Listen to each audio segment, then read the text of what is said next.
It's a pleasure to be here, and thank you all for joining us here to review some sad stories about Iran and hopefully some good news about the things that we can do and people have been doing on the ground. I travel a lot to Iran and go there a lot, see things on the ground, and understand and appreciate the efforts being done in the country to solve the water problems. So we're not by any means trying to sit in California and criticize people there. A lot of knowledgeable people there, and they're working really hard. But sometimes as an outsider or as a person who's seen problems in other parts of the world, you might have points that people are not thinking about. It's really good to be part of the Iran 2040 project. I think that's it's the major goal over there is to think big, think systematically, develop a holistic view of the problems, and advice, and sometimes have punchy messages and points to get attention to, and hopefully we can help with the process of sustainable development in Iran, or changing what is happening at a moment, just because we have developed the path in a wrong way because of our thoughts. And this is not unique to Iran. We're here in California, where many of the problems that we're talking about have been experienced before. And so we make these mistakes anywhere in the world just because we're humans and we think in the same way. Iranians pick Ahmadinejad, you pick Trump. Many years after, actually. So humans are humans, mistakes are the same. So it's good to exchange information and lessons, learn from each other's mistakes and help each other do better. So this is a picture of Zayandeh-Rud. Many of you know the city of Isfahan. I'm going to talk more about it, but yeah, a recent visit. I think it was early September. Was in town, and this is what I got. So just going over Iran, I'll give you a better picture of Iran's natural conditions and what's happening there. Iran is known as one of the dry areas of the world. Most of the country, let's just say 65% to 80-90% of the country 85% is almost arid. So 10 to 15% of the country is humid. The rest of the country is not getting a lot of water. So precipitation, we're talking about 250 millimeters. In California, we're talking about 600 millimeters. But just like California, the spatial distribution of precipitation is not really attractive, so you don't get water where you want the water to be. We're doing calculations in Puya's office when he was not around. So about 55% of the precipitation falls on 33% of the area. So that tells you how things work. And as you see, most of the country is arid, and some parts of the country receive a little bit of precipitation. We have a lot of places which we can consider as desert because they're not receiving a lot of rainfall, a lot of places that you cannot even think about having rain-fed agriculture. And in most of the country, you need to irrigate if you want a productive agriculture, exactly like California. Another problem we see here, Northern California receives a lot of water. Southern California doesn't receive water, so you transfer water to Southern California. 2/3 of water comes from the Sacramento-San Joaquin Delta. Similar thing over there. We have the special distribution problem, plus we have the problem of the temporal distribution. So 75% of the water is falling when we don't necessarily need it for irrigation. So like California, we need a lot of storage capacity to be able to regulate water. And this is something that the Iranians have been using a lot. We're going to talk about it. Temperature also varies across Iran. We claim to have the hottest spot on Earth in one of our deserts, and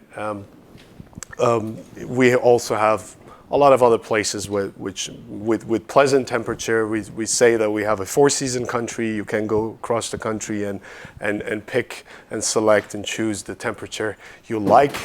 So that is true. And we get a lot of snow in some places, a lot relatively, compared to the rest of the region, and some areas are quite hot and humid. Now talking about the water budget in Iran, for many years, the country has been planning using these numbers, which gives you 130 billion cubic meter of water as your total budget. Recently, however, the Ministry of Energy, responsible for managing water in the country, is claiming that this number is much lower. So now we're talking about lower than 100 billion cubic meter, and that's a drastic change. So you can call it I think till some period this was an ambiguous. I think a constructive ambiguity. We kind of had it in the Colorado River, where for many years, states on the Colorado River basin were cooperating and everything was fine because people didn't know the actual amount of water in the river. Same thing in Iran. We planned in a wrong way, so we have planned for what we don't have. We're now talking about a number much lower than this. We don't know the exact number. Projections about Middle East and Iran show that the Middle East and North Africa region is going to see more and more stress because of the population growth, because of climatic changes and so on. So like the rest of the Middle East, Iran has experienced a drastic population increase that I'm going to talk about. Food security in this region is an important thing for most governments. Has been a very challenging issue. Energy security has not been the top thing on the agenda, but food security is quite important. But as you can see, as we go forward, things are becoming worse and worse in terms of water availability per capita. The numbers about water per capita availability, again, is a point of discussion. A lot of people try to use this index actually to prove that Iran is in a water crisis mode. I think this is mostly a translation issue that the Falcon Mark index has been translated in the wrong way. That's why we immediately say less than this amount means water crisis, but these indices are not about water crisis. They're normally used for water stress. But in any case, you can see the per capita water availability in Iran is much lower than the world average and higher than the MENA region. So in the region, we are behind Lebanon in terms of water availability. Iran is still is a water-rich country compared to the countries in the region, but we have a lot of problems that we are experiencing. I think we are ahead of the curve in terms of the problems we have created. I strongly believe that many of the countries in the Middle East still are in the process of producing the problems we have produced in Iran. So I think we are fortunate to see some of these problems, and hopefully they result in a change in behavior. But this is the situation. We see a lot of problems around the country. So at the moment, no one denies that there are problems in the country. Now, people like me say that it's probably a crisis is not the best term to use, although I've used it for this presentation today, but it's more of a lay expression or lay vocabulary. In a scientific word, when we say crisis, we talk about an extreme situation which calls everyone to get together, solve the problem. And we're normally talking about situations which are reversible to a good extent. But what we're seeing in Iran, unfortunately, is irreversible in many cases. And this problem has been there for a long, long time, and things have got worse. So probably crisis is not the best term. And if you just look around in California, at least you see the big decision makers never use this term, because this term means a lot for the public. It increases the psychological pressure. It calls for action. But we use it. I think that's also a cultural thing. Exaggeration is part of the Iranian literature and culture. So we have, when we call for attention, we try to exaggerate and use words which are more tragic and sound, I think, more sad. Lake Urumia, which you've heard about, is one of the largest salt lakes in the world, in the northwest of the country, and the situation we've seen there is like this, with almost 90% of the area is gone. A lot is being done at the moment to restore this lake, but this lake is by no means this is not the only problem that Iran is having in terms of water resources, but the scale is so big that no one can deny it. And because of the location in northwest of the country, we have the Azeri population. It's more of a sensitive issue. The whole country is now trying to restore this lake. Has been a very challenging issue for the government. President Rouhani, during his campaigns, made a lot of promises about this lake. What happened in Lake Urumia is exactly what happened with Lake Aral. Those of you who are familiar with that, you just cut the inflow of the lake because you have good reasons to do so. You want to expand the agricultural sector and do better and do more and maximize your economic return from using water and prevent the water to be wasted to a salt lake. And this is the consequence. And now everyone is worried about the salt and dust coming from the lake. The situation is not good. There's an identity issue there. This lake was, a symbol of unity or lots of other things in the Azeri culture in the region, and it's a big issue. But I would say there are problems which are even more serious than Lake Urumia that we don't see. But I think the drying of Lake Urumia was also a turning point in Iran's recent environmental history. This is a moment that everyone really, it was so shocking that everyone got the message. Something is wrong, we're doing it wrong. And now people talk about environment, talk about water. This was not the situation 5-6 years back. Social media was only being used for sharing jokes.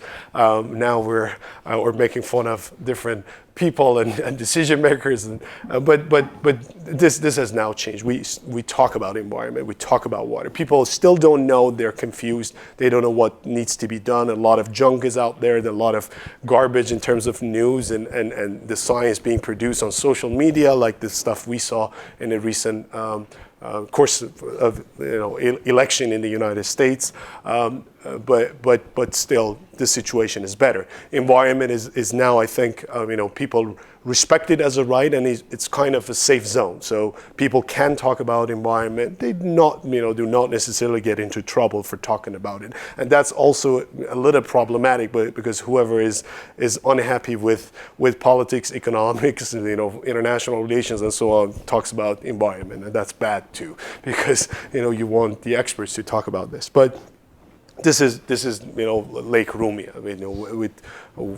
In the past, it survived when we had droughts, which were more serious than the recent droughts. But during the recent droughts, we saw a collapse of this valuable ecosystem. And unfortunately, I think we don't even know why we're trying to restore it. I went back to the country with a group of scientists from Switzerland, and about a week we were there. We'd been invited by people there, and we're talking about ways to restore the lake. And for a week, these people were asking different scientists, Iranian scientists and decision makers, why do you want to restore the lake? And people found this question to be stupid. Like, what do you mean? Of course it's important. The salt is threatening us, or this and that. This is important for Azerbaijan. This is this is that. But at the end of the day, with a few more questions, it was always coming up to the level of, okay, because the president wants it. And this meant a lot because, once you don't know why you want to restore something, you don't know what you want out of it, what are the services, ecosystem services you want out of the restored system. And once you don't know that, you don't know what to sacrifice or what to lose to get that back. And that is part of the problem. So we know there is a problem, but we don't know what we're trying to do. We don't know the coordinates of a safe zone or an ideal system. So lots of these things are happening around the country. Ramsar Convention of Wetlands, you've heard about it. Ramsar is a city in Iran. Indeed, actually, it seems that it's the most radioactive city in the world. The level of radioactivity is quite high, if you didn't know about that. But Ramsar is, so Ramsar Convention was supposed to protect wetlands, and this was signed in Iran, but Iran is now known for destroying many of its own wetlands. And around the country, we see a lot of this because, wetlands to many are not valuable ecosystem components. And I think this was the case here too, like we have seen it in the past. And after you make a mistake, you realize how valuable these systems are, and then it might be too late to restore them. But we have seen good examples like, the Mono Lake and the Salt Lake in the United States. So there is hope to do things in a better way. A lot of problems around the country. But, why is this problem like this? Why is this happening? What are the main causes of this? And I want to, but before talking about the cause, I was telling you about the problems. One other problem, which is much bigger than the Lake Rumia problem in terms of scale, is the problem of groundwater. That is something that we don't talk about because we don't see it. It's under the ground. It's invisible. So it's, if you want to call it the crisis, tragedy, whatever you want, catastrophe. This is the real thing in Iran, real deal in Iran. Like California. In California, what happens when you have a drought? You go after your groundwater, right? So surface water is your checking account. You first use your checking account, then you go after your saving account, being your groundwater. You get some recharge every year from the nature, and after that you have to go after something which is coming from your father and grandparents and so on. So we are facing groundwater mining. We're just getting rid of, or using or wasting our fossil groundwater resources, which cannot be replenished. And this is a very serious problem. And now we're seeing sinkholes, we're seeing land subsidence like in California. And this is a very big problem because, in that region, without groundwater, you cannot survive. Again, this is a mistake that others have made.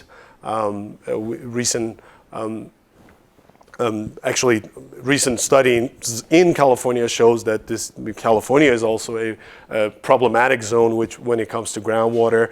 But we also have seen it in other places in Middle East, like, for example, Saudi Arabia, which wanted to become self-sufficient in wheat production in an area, and they destroyed their aquifers. So we see a lot of aquifers in the country which are in a critical situation, and you can't do much about those. There are a lot of illegal wells being used, and it is really hard to monitor them or shut them down like anywhere else in the world, and people continue using these. In terms of water supply, I think Iran is quite actually exceptional compared to the other countries in the region, where when it comes to urban water, we're almost 100%, so 99% covering the cities. So water supply in the city so everyone is connected to the water grid or water network. That's a great thing in terms of water quality standards. We have been good, sometimes more Catholic than the Pope. We don't need that high level of standards, but because of beliefs or Islamic beliefs and so on, the standards were high. Now we're not meeting these standards in many places, but traditionally we're talking about a clean system. When it comes to the rural zone, things are not as good. We have some, low coverage levels in many places, especially the poor provinces suffer from a lower level of coverage. Urban wastewater is the real challenge. Essentially, when it comes to water quality, we are in a bad situation. This is something that we have ignored, we have overlooked, and we don't even care about at the moment. It's not, the problem has not been experienced in a serious way. There are some places where you see water quality issues, but water quality issues have not been the real challenge, have not been considered as the real challenge for the country, but it is important. We don't have a real wastewater collection system in the country. It is being developed in many places, but we are really behind. And this is really catastrophic in major metropolitans where we have large populations and we have international loans actually to build the wastewater collection system, but we're very behind on this. But talking about the causes, I generally think there are three main causes for the problem. They're all management related, but the way I break them down, two are kind of out of the water management. I would say two are general mismanagement and one is water mismanagement. So I'm going to go over it. Now let's see what happened in Iran. The first thing is population growth. Many people talk about population having no effect on Iran's water resources. Yes, in terms of water availability per capita, as a general number, we're not doing that bad. But population concentrations are not attractive. So people are not necessarily located in the good and proper location. So this is a very serious issue. But we have two issues with population. First is a big jump in the population. Before the revolution, we were at 35 million people. In the 19th century, we were always below 10 million. But that was, when we were underdeveloped, when we developed, we saw a normal population growth, even a little bit maybe fast, but the situation changed after the revolution. Socioeconomic and ideologic changes in the country promoted a fast population growth.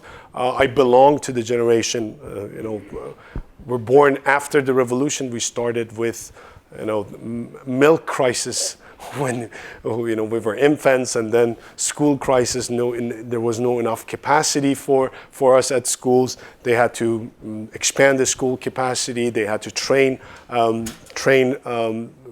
teachers and had to open new schools for training teachers. And then when it came to entrance exam for the universities, it was a peak. It was really hard to get into schools. There was no enough capacity there. And there was no enough professor in the country. So everything was coming afterwards. So they started expanding seats at university, training more professors.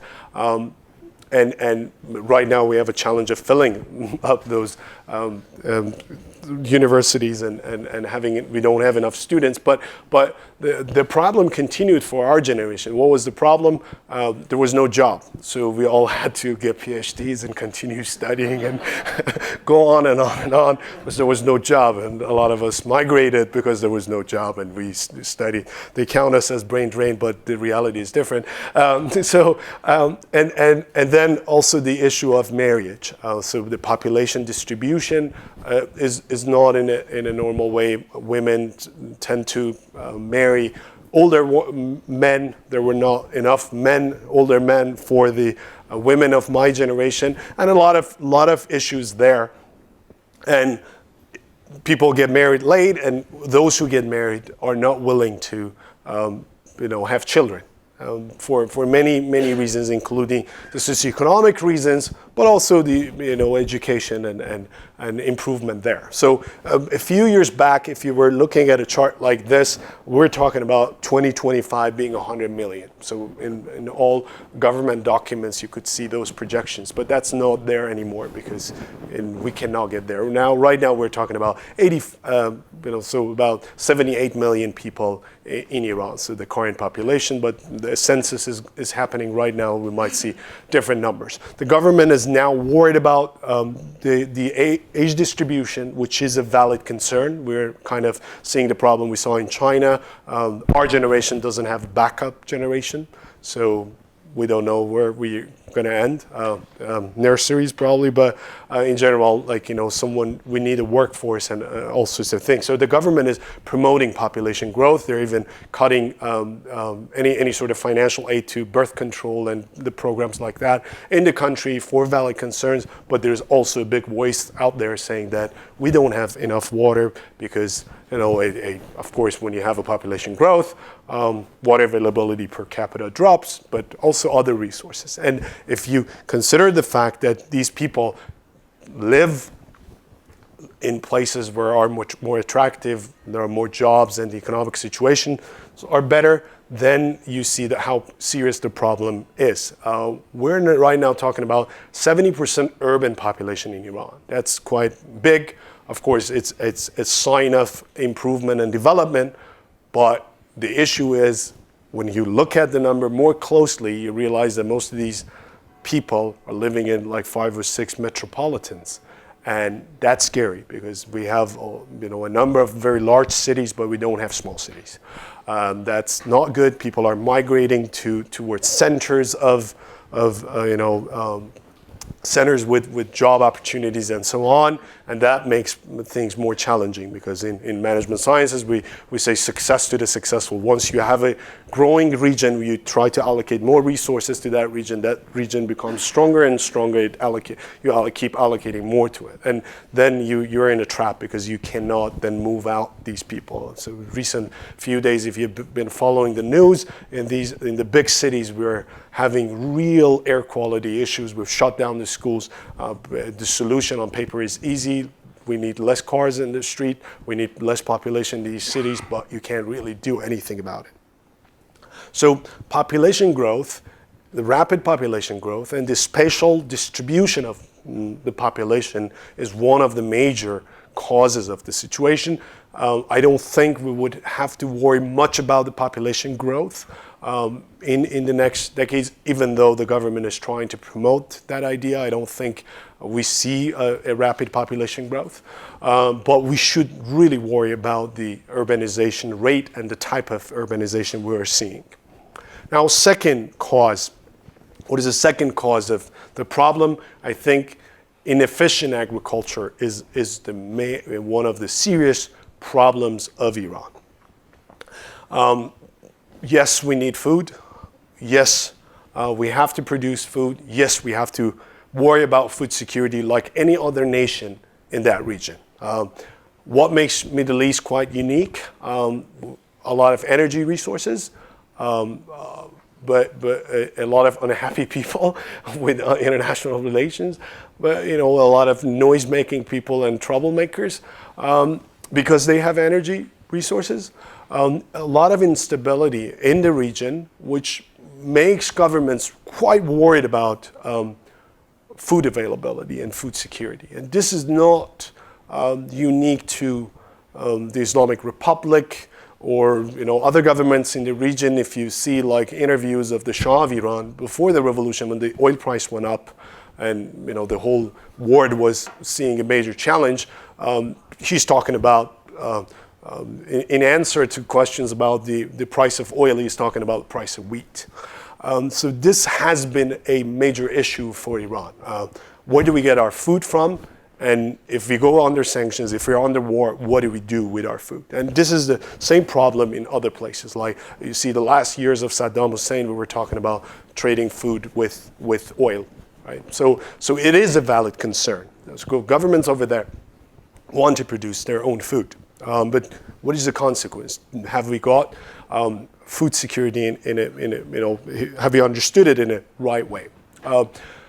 Iran has an oil-based economy. So although food security is a challenge and is an important thing for us, we never have had a real, a good policy about the agricultural sector, development of this sector.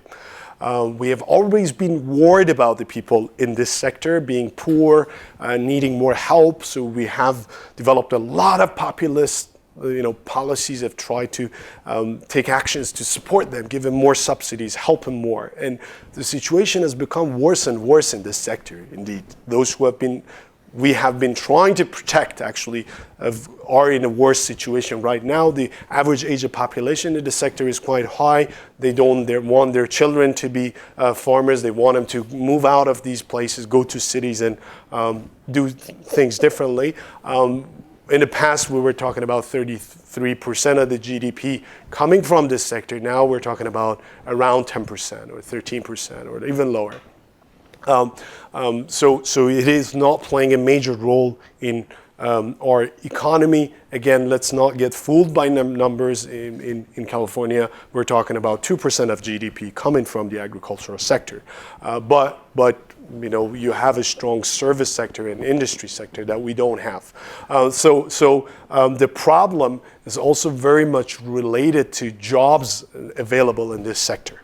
So a lot of people are there in this sector, and you can see from the rest of the Middle East that job losses in this sector can be quite scary. Right? People talk about the Arab Spring being a product of climate change and drought, or ISIS being a product of drought. That's not true. Yes, drought and climatic changes and situations like this have contributed to development of these problems, but the reality is that job losses, unhappy people moving to and migrating to major metropolitans, in economic inequalities, and then tensions and human conflicts. And that's a very important thing. So the jobs available in this sector is also very important for the government, because essentially you can't do much by telling them not to farm, right? I mean, what are they going to do? So that's also very important. About 10% of the area of the country is cultivated, and when rain-fed agriculture is not very successful in Iran, both because of the bad practices or improper practices, but also because of the lack of rain. So the area under irrigated agriculture and rain-fed agriculture is almost the same, but the yield of the rain-fed agriculture is much lower, as you can see in this case. So that's something that, of course, we need to change, but the reality of that region is that you need to irrigate to produce food. And it's not rocket science. Wherever you irrigate, you run out of water, right? So unless you irrigate in a right way. We're talking about this sector which is inefficient in terms of operations, very low efficiency in terms of irrigation. Of course, if you increase the irrigation too much, you might see other problems, like California. We're not seeing a lot of recharge because the efficiency is too high, but we definitely need to increase the irrigation efficiency in Iran. The sector is highly subsidized. The water is almost free. Energy is very cheap, so farmers have no incentive to save and conserve. So what's the limit? The depth of your well and the capacity of your pump. Once you're out of water, you dig deeper and you buy a bigger pump. That's the only cost of change and cost of adaptation for the farmers. So they keep farming more and more, and no surface water, it doesn't matter. I go after groundwater, situation gets worse and worse. As I said, the level of rain-fed production in Iran, we were calculating, I think we saw a number of 8. I have 11%, but let's say about 10% of the food is coming from rain-fed agriculture. The rest is from irrigated agriculture. If you see the global numbers, we're talking about 60% rain-fed and 40% irrigated agriculture. So the country is dry, of course. You see that situation. Another serious problem is improper crop pattern. The crop pattern in the country by no means matches the available resources. So how much water you have, how good your soil is, and what you even need, and what the prices are. So that's a serious problem that we need to tackle and change. This is out of the Iran 2040 project that we are working on right now. Where is Mohsen? Mohsen is leading the project over there, from Melbourne. so the report would be coming in I would say the next 2 weeks, if to be on a safe side. But this is just from our calculations about land suitability in Iran. So the red areas are essentially the areas which are not suitable for agriculture. And so starting from the when you go above 0.4, things are getting better. So we can see that this is the only place essentially in the country where farming is, the land is suitable. And we are talking only about land here. We're not talking about water availability. So add the water availability problem, you can't farm most of the country. But unfortunately, we are farming in many places, including the restricted zone or protected zone that we shouldn't touch. So the gray areas are the protected zones. We still have agriculture in some of the, going on in some of these protected zones. So that's quite bad. Plus, some of these areas that you see, the red dots are the places that the land is not really suitable, but still we have agriculture going on. So this is another thing that we're not paying attention to. Lack of knowledge, lack of resources, lack of a real desire to change, and lack of job opportunities in an alternative sector forces the government to just accept the status quo and keep going and with what's happening right now. So we talked about this now. If we like agriculture so much, what does it mean for our water resources? We have been using more than 90% of our water in the agricultural sector. That number is quite high. Note that this is normal for dry areas. It's the number we have is more than the average in the developing countries, but not too different from the dry areas of the world. In California, we're talking about 80% of water being used in the agricultural sector. So the number by itself is not necessarily super high, but the way we use it and the way we waste water has resulted in the things we see. Food security has been important for us, and indeed we went the wrong path, through a wrong path. We wanted food self-sufficiency instead of food security. Still, many governments in the region are making that mistake. The new world and the understanding the complexities in this complex world tells us that security is not about self-sufficiency. You can be food security by better diplomacy and international diplomacy. Human security is not about economy only. You need to see many sectors together. We decided to be food secure or food self-sufficient, and it made our water insecure, and it created a lot of problems. But yes, let's have sympathy for those in charge after the revolution.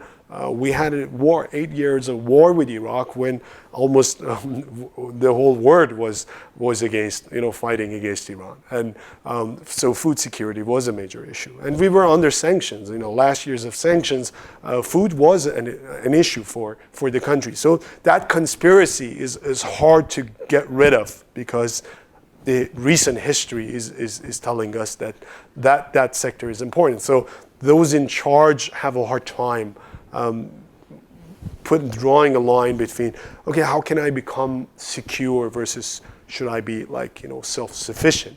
And self-sufficiency is a dream. We cannot become, Middle East as a whole cannot become food self-sufficient, at least with the knowledge and technology that we have today.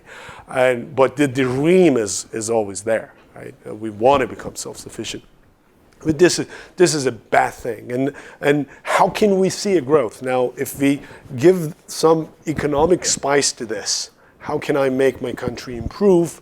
By moving water from the agricultural sector to my industrial sector. So that means that my industrial sector should grow.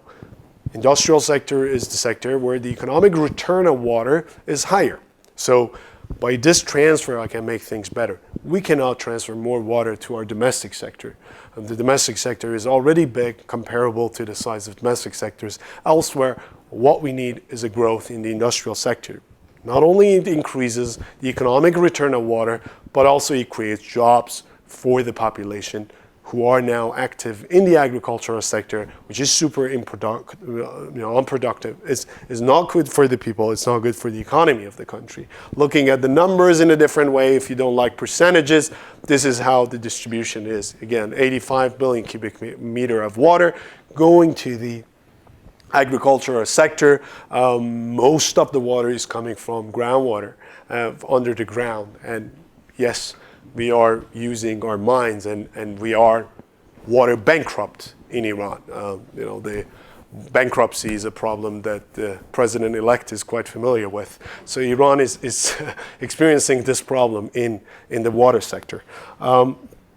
So groundwater consumption, same thing about, again, 90% of groundwater is used by the agricultural sector. The number is consistent there.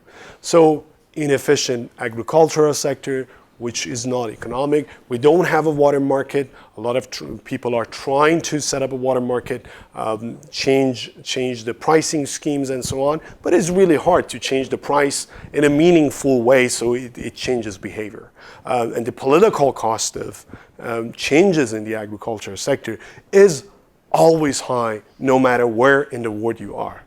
The recent changes in California in terms of regulations or the governor's mandates related to water, I believe are because of California is blessed to have a 5-year drought where the political cost of a lot of reforms are much lower than usual. Who wants to mess with the farmers in California? But when you have a continuous drought, then everyone accepts the fact that we need a change in this sector. Who wanted to mess with Southern California to say 25% reduction in urban water use in Southern California? For many years we have a green Southern California, but then you say that they have to reduce water use. Or talking about groundwater monitoring. I mean, indeed, Iran is ahead of California in terms of groundwater monitoring and metering, but recent schemes in California is changing and enforcing monitoring. All of these are because that the cost of the political cost is much lower when you have a situation like this. We have a similar thing in Iran. Now people talk about environment, talk about water, and want to see changes in these sectors. But some of those are really hard. I mean, people can't afford it. The agricultural sector cannot afford it, and you cannot raise the prices overnight unless you invest in this sector, try to modernize it, try to give them loans and help them change. Otherwise, higher price means the end of your power. The third cause, I would say, being mismanagement in the water sector and the thirst the country had for development. The two other factors that I mentioned were also related to mismanagement at a different level. But those in charge of water management in Iran, if you consider the Ministry of Energy, for example, as the main water manager in the country, are not responsible for setting population growth policies. They're not responsible for setting urbanization policy, economic development policies, where the population should be, and so on. So a lot of things are being dictated to this sector, and they need to keep up. And this is not too different in other places, like even here when we renew the California Water Plan, we're talking about 3 different, let's say, water demand scenarios, and we try to keep up and meet the water demand. No one is really challenging the idea of why do we need a growth in water demand? Why don't we control that? But so this is the policy. Not much effort being put in controlling water demand. Instead, you try to project water demand and keep up with it. So chase water demand and try to increase water supply, however possible. Agriculture, again, agriculture sector is managed by Ministry of Agriculture, responsible for food and taking care of the agriculture sector and farmers, which are considered to be poor. So you cannot, again, not much flexibility. Anything you want to do with that sector, immediately you get punches back. You can't do much because that, and it's natural. Like, I mean, any rational decision makers, if rational decision makers, put them in those shoes, and there are conflicting objectives. Their organizations have conflicts. So if they're good managers, they have to fight, and this is what we see. But within the water management sector, also we have a lot of problems, and I put thirst for development next to it because I believe that a lot of things that have happened in Iran are because of the thirst for development. Before the revolutions, the oil prices went up. We wanted to become one of the top 10 economies in the world in a few years. Then we had a revolution. We're talking about a pride nation, wanted to prove its independence to the world, wanted to prove how good they are, wanted to prove that they can protect their country, they can survive what they have done in terms of a revolution is right. And we had even these slogans that we can, we do. I mean, these were the things that were being promoted. So, and then you put a country under pressure, a country under pressure, they may get it wrong because then they want to show their independence, they want to show their development, and what shows development to the rest of the world? No one might care too much about the education level, but if you have big infrastructure, everyone can see it. Look where the biggest infrastructures are being developed these days, right? Biggest mall in the world, tallest building in the world. Where are they? Like, these developing countries. A lot of these in the Middle East where everyone wants to prove that they can do. They are big. They're concerned about these things because they get the meaning of development wrong. And this is what we have. We wanted to jump too fast and go fast. And then the war is over. The country starts standing on its own feet, and then you have sanctions and years of sanctions. Again, the thirst for development doesn't go away. Indeed, it gets worse. And people become thirstier. Again, they want to prove that they can survive under any sorts of sanctions. So this is a major cause there. And the symbol of development are structural infrastructure, our steel and concrete infrastructure that they wanted to build and show and prove to the world that they can do. Iran became one of the top 3 builders of dams in recent history. A country which is under sanctions, a country which is having a lot of problems. Why? Because they thought, first of all, we got a wet period that sent us wrong signals that if we increase the regulation capacity, we can do better, and we can expand the agricultural sector, which we saw the expansion in the agricultural area after the revolution.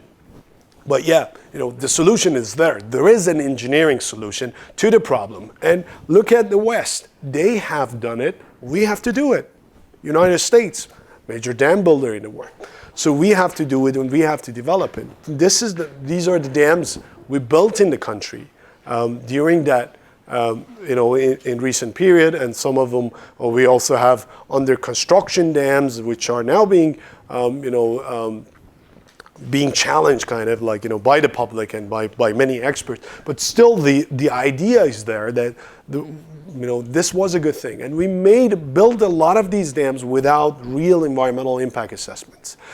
We built a lot of these dams without paying attention that another authority next door in the same river basin is also thinking like us, and they're making another dam there. So a lot of neighboring dams being built because of the representative of this region in the parliament got approval for it, and the other representative from the parliament got approval for it at the same time. So we're competing for the same water in the same basin, and there are many rivers which cannot be filled up. So many dams which we cannot fill. So many empty reservoirs, and some reservoirs like Gutvan seem to be major engineering failures.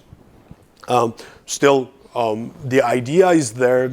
The Minister of Energy, said that we kind of exaggerated in this one too, like many other things. When we like something, we go crazy about it. Antibiotic is a good example, right? Iranians think the average use is double the average of Europe. Antibiotic is good, but I think a lot of us are not sensitive to it anymore because we grew up with it. Like, we're having it like a morning meal. And so now there are discussions about, dams are bad. So it's much harder to justify a dam construction project right now. But what has come after, as an alternative? What are we promoting as an alternative? What are the engineers of the country and those in charge are promoting? Water transfer and desalination. Again, technologic solutions.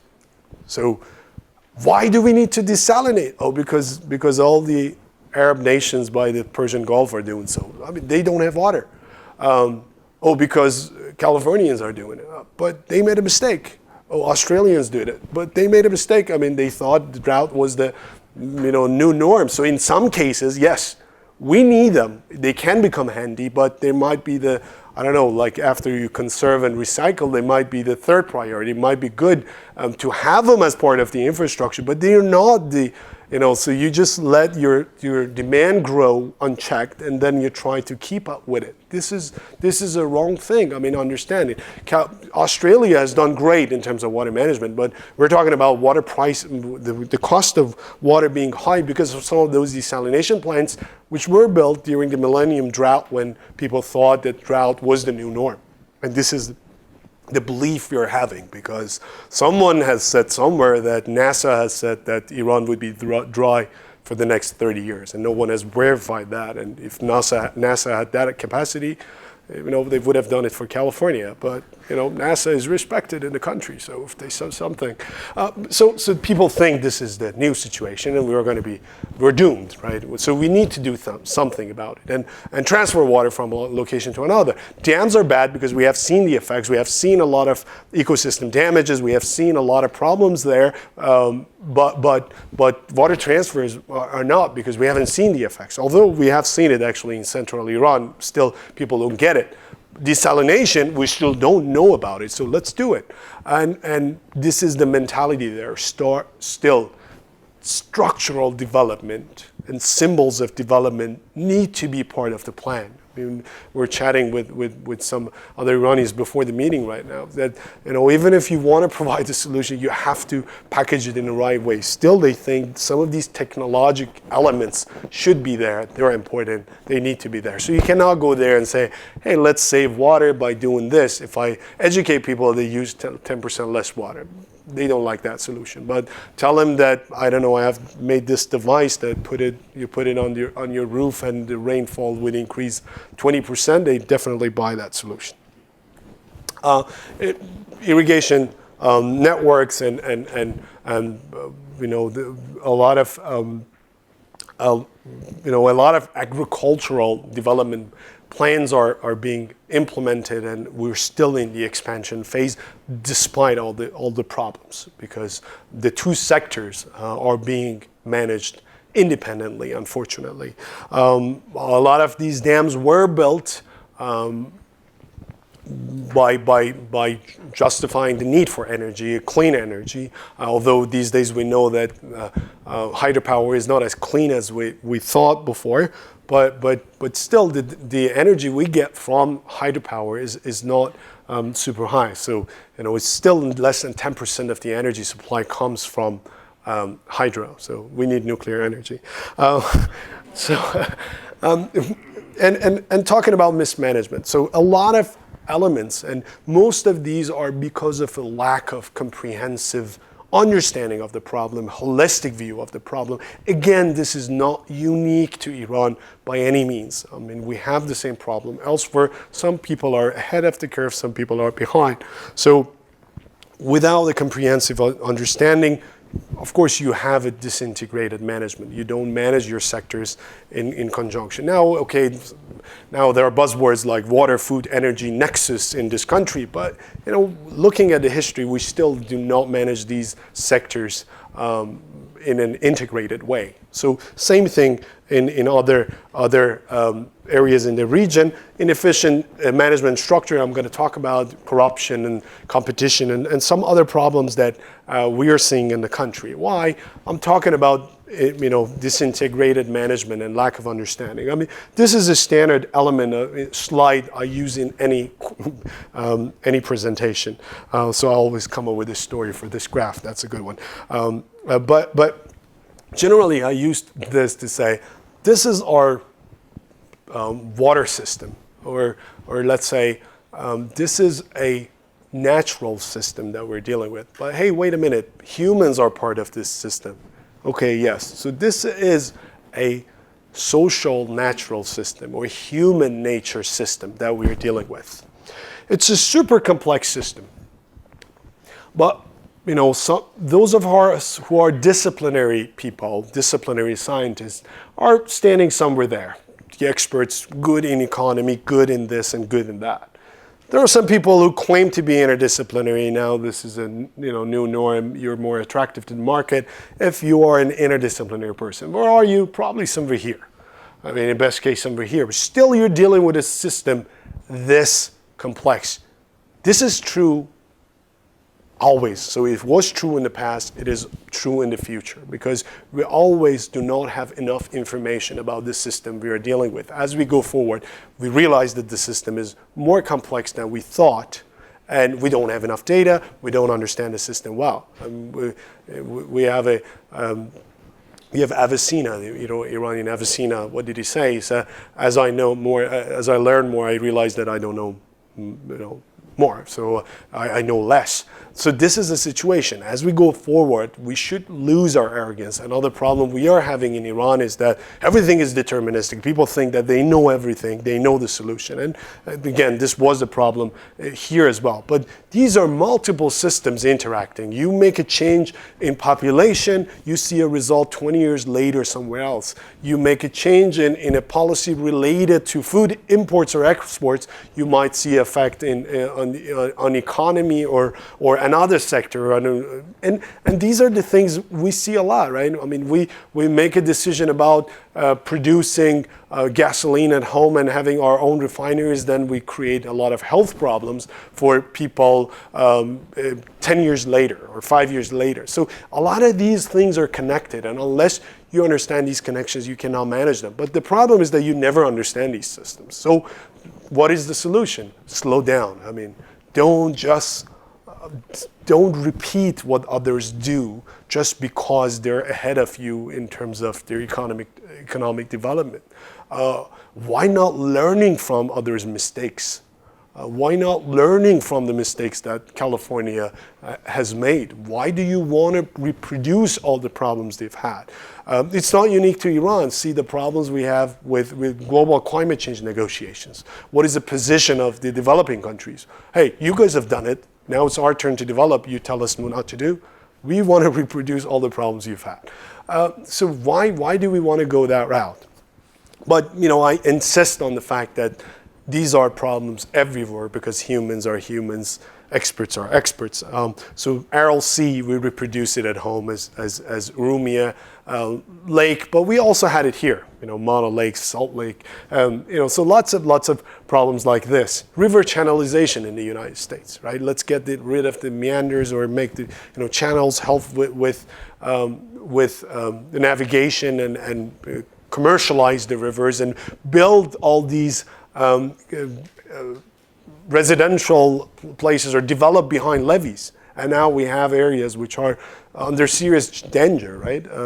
At least when I was a student at Davis, Sacramento was the second most flood-prone city in the nation because of development behind these levees. How are you going to move these people? You can't.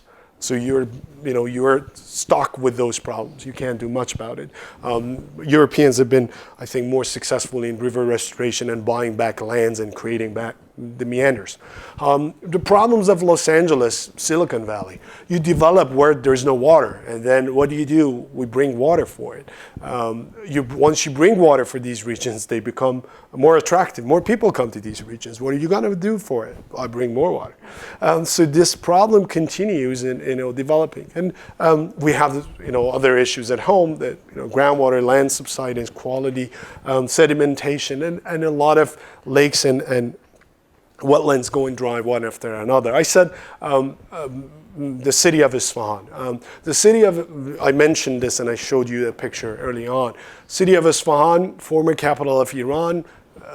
It's like Iran's Venice, like, a beautiful river passing through the city. It's a very attractive place to visit. Has an international reputation, brings a lot of tourists to the country.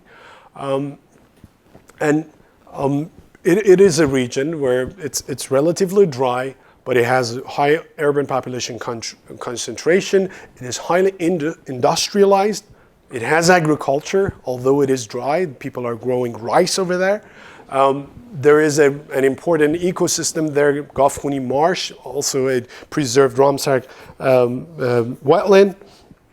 And it has a lot of water transfer projects. This is one of the regions where we have failed significantly. We have tried water transfer projects before. We're still not willing to learn. Indeed, we want to add more water transfer to this region. They keep having water shortage problems here. This is the new look of that beautiful river. This is London without Thames. Like, there is no water in this city. I mean, this is an identity issue for this city. I believe probably this is the only major metropolitan in the region where the effects of water shortage in the country are visible. You see the water problem there. Why? They have water transfer. They have more than doubled the natural flow of the river through water transfer projects. Why do they have water shortage again? And we did a study, one of those modeling studies that you can publish papers with left and right. But the simple outcome of this was, okay, let's wait. I mean, this in management science we call it fix that backfires. What happened in this region? We had water scarcity, like in Los Angeles. What did we do? We tried to have interbasin water transfer, move water from the Delta to Southern California. What happens? I increase water supply, and I think that I solved the problem. But I don't pay attention to the fact that once I transfer water somewhere, I promote development in that region. Once I promote development, water demand is going to increase. And once water demand is going to increase, I again have water shortage. This is exactly the problem we have seen here. But unfortunately, we're not willing to learn from the problems the West has experienced before. Water transfer projects are quite popular in Iran, in Africa, in China. So these are places where water transfer projects are quite popular these days.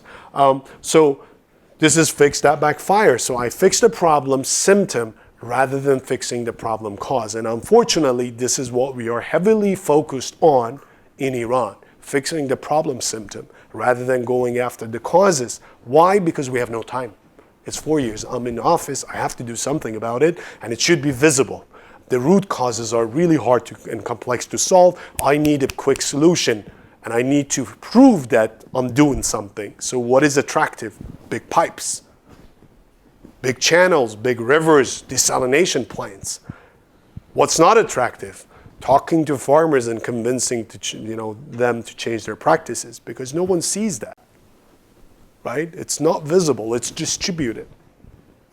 And again, this is a nature of politicians, not unique to Iran. But understanding that politicians need to do things which are visible. So you keep fixing the symptom of the problem, being the water shortage, rather than going after the cause. This is like, I have a headache. It's because of infection. I don't know it is because of an infection. I take a Tylenol. My infection is getting worse. My symptom goes down a few hours after. My pain comes back. I take another Tylenol. My infection is getting worse, and eventually I collapse. But I keep curing the symptom. This is exactly the problem. And this is also a crisis management mode. So you fix the problem, something appears, you again go after that, and you never prevent. So you never go in the preventive mode. You get so much dragged into managing these many crises here and there that you never have time to prevent something else. So I have to fix Lake Urumia. I have no time to do something about groundwater. Or I take care of groundwater, but wait a minute, we have dust storms in Ahvaz, I have to go fix that. And this cycle continues. Inefficient management structure, why? Because we have a kind of hierarchical system starting with Ministry of Energy or kind of a national system, but a lot of water authorities. Plus, we have so many stakeholders. As I said, we have Department of Environment, Ministry of Jihad Agriculture, Minister of Energy responsible for water energy.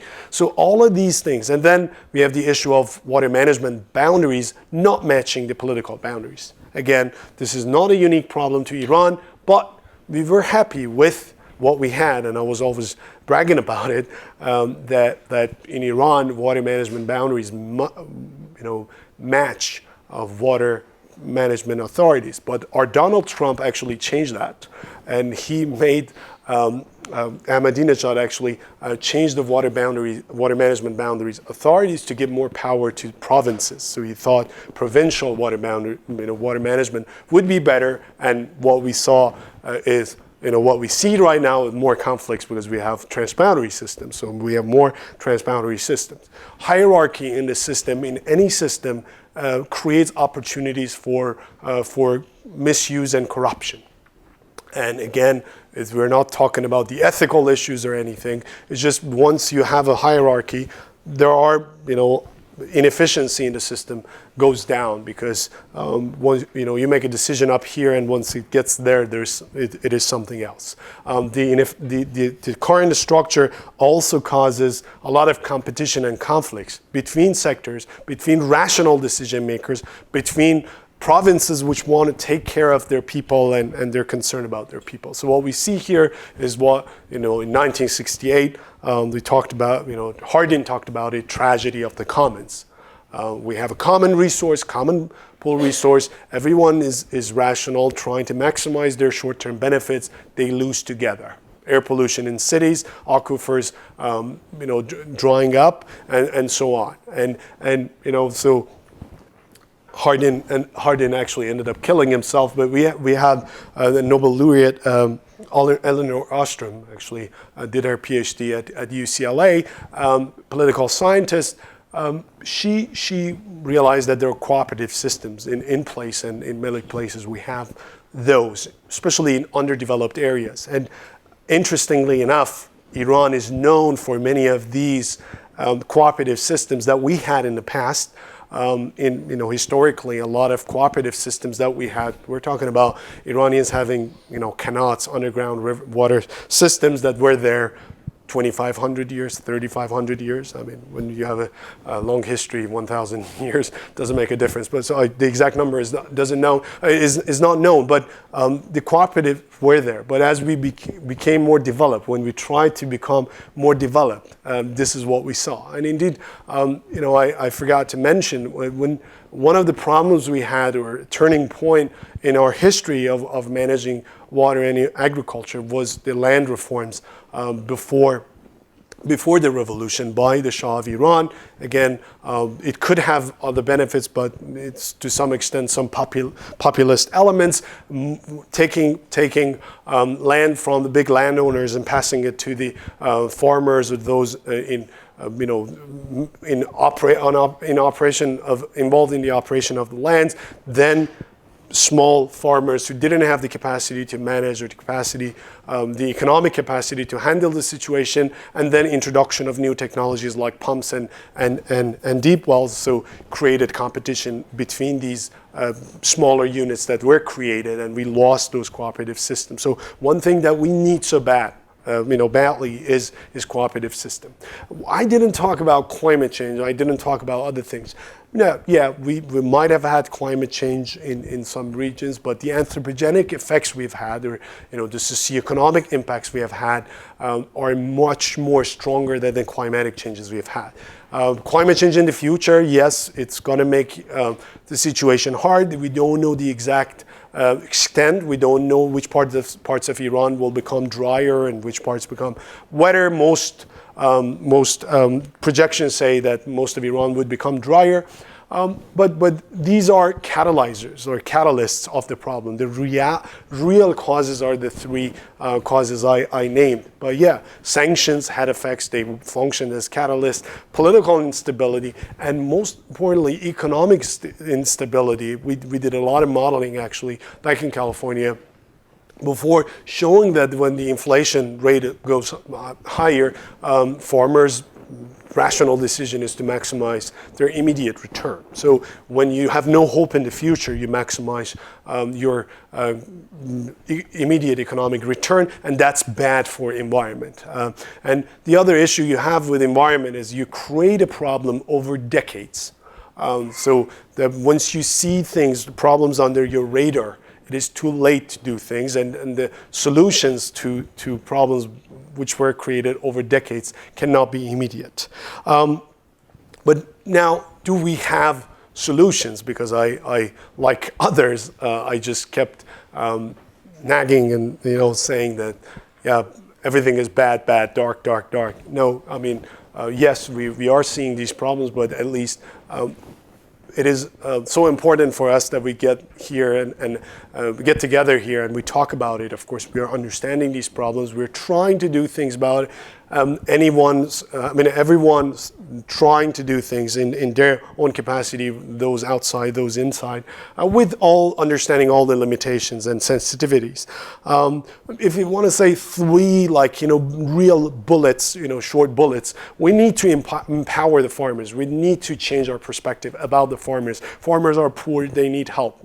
Yes, they need help, but they will be more efficient and they will be in a better shape if you empower them, let them make decisions, let them regulate, let them set the prices of food, let them form their cooperatives. How do you empower the farmers? Empowered by modernizing agriculture, by investment in their field, by giving them loans.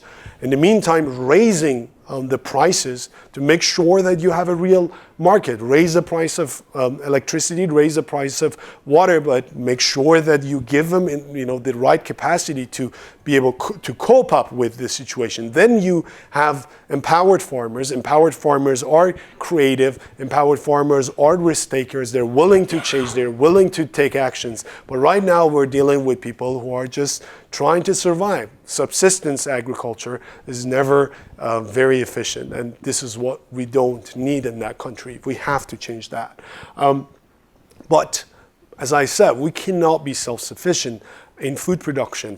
Part of being food secure is having a better economy, having a better trading power. So we need to diversify our economy, and that's an important thing and an overlooked matter because those who are sitting in the water sector and ag sector don't deal with the other sectors. So diversifying the economy, having a strong service sector and industrial sector. California is a good example. You have had droughts, and the economy of California has not been really hurt by the drought because you have a strong backup. And so this is a very important thing in terms of security and power. In terms of jobs, we need jobs. And once you create jobs, those who are not productive, those who are not doing a good job on farms will go to industry. So you will have a water market there automatically. And raising awareness, right? That's another thing that people need to know more. It's not enough to just share pictures of Lake Urumia or Zayandeh-Rud. We need to take actions, and it starts from us. Many people in the urban sector think that because 90% of the water is used in the ag sector, we shouldn't do anything in the urban sector. But the urban sector water cost is much higher than the agriculture sector. The 90% is in the whole country. What we're talking about Tehran province or there and here and there, the numbers are different. And then expanded exit strategies, if you will, I mean, if you want to name it, are 10 strategies that I included in one recent paper about like what Iran needs to do, a kind of a 10 item package that Iran needs to implement to be able to get out of this. And don't forget that we need a portfolio approach. The solution is not like one solution. Many times I get asked like if you wanted to do one thing for Iran, what would you do? I mean, I say this is a wrong question. Excuse me, because it's not like you cannot do solve this problem by it's a very complex problem. You have to enter from multiple doors and do a lot of things in the meantime. Yes, revise the population growth policies that the country